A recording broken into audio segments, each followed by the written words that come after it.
అమ్మా, శ్రావణ మాసంలోనే ఈ మంగళగౌరి వ్రతాన్ని ఆచరించాలా? అసలు మంగళగౌరి వ్రతం యొక్క విశిష్టత ఏంటో మాకు తెలియజేస్తారా? శ్రీమాత్రే నమః. శ్రావణ మాసం అనేటువంటిది సకలమైనటువంటి శుభకార్యాలకు శుభములకు కూడా ఆలవాలముగా నిలిచేటువంటి మాసం. కారణం శ్రవణ నక్షత్రం పున్నమి నాటి తిథి, అంటే చంద్రుడు దాని యందు కలిగి ఉన్నటువంటి సందర్భం గనక అది శ్రావణ మాసముగా చెప్పబడుతూ ఉన్నటువంటి అద్భుతమైనటువంటి కాలం. ఈ కాలంలో మరి మంగళగౌరి వ్రతాలు నూతనంగా, అంటే వివాహమైనటువంటి వాళ్ళు, నూతన వధూవరులుగా ఉన్నటువంటి వాళ్ళు అంతకుముందు ఆషాఢ మాసంలో ఒక నెల రోజుల పాటు ఒకరికొకరు దూరంగా ఉండడం అనేటువంటి చూస్తూ ఉంటాం.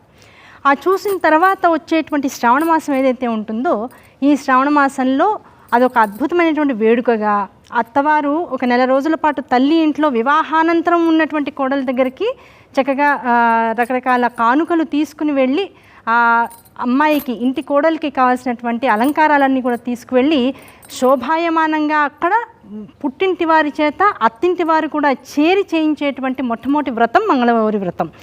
ఎందుకు ఈ మంగళగౌరి వ్రతాన్ని శ్రావణ మాసంలోనే చేయాలి అనే దానికి పురాణ విశేషాలను జాగ్రత్తగా పరిశీలించినట్లయితే జగత్తంతటికీ కూడా ఆది దంపతులుగా పార్వతీ పరమేశ్వరులు ఇద్దరిని కూడా మనందరం భావిస్తూ ఉంటాం.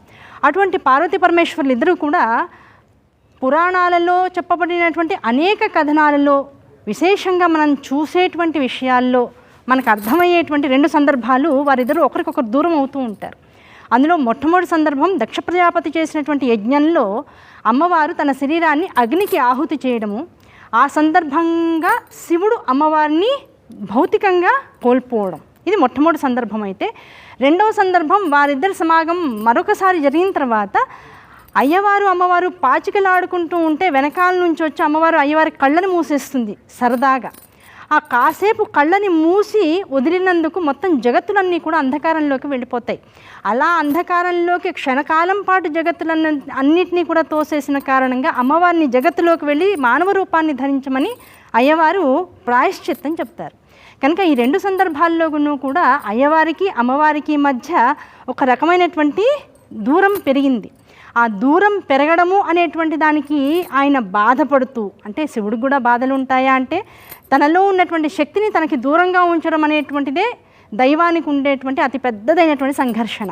దానివల్ల మొత్తం జగత్తంతా కూడా తన యథాస్థితిని కోల్పోతూ ఉంటుంది.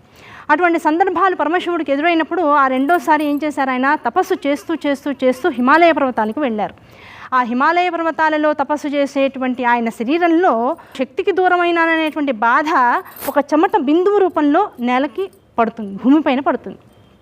ఆ భూమిపైన పడినటువంటి ఆ బాధతో కూడుకున్నటువంటి భార్యావియోగాన్ని అనుభవిస్తున్నటువంటి పరమశివుడు దేహం నుంచి రాలిపడినటువంటి ఒక చెమట బిందువే అంగారక గ్రహం, దాన్నే కుజగ్రహం అంటాం మనం. ఆ కుజగ్రహ స్వరూపంగా జగత్తులో వస్తుంది. దాన్ని భూదేవి పెంచుతుంది కుజుణ్ణి.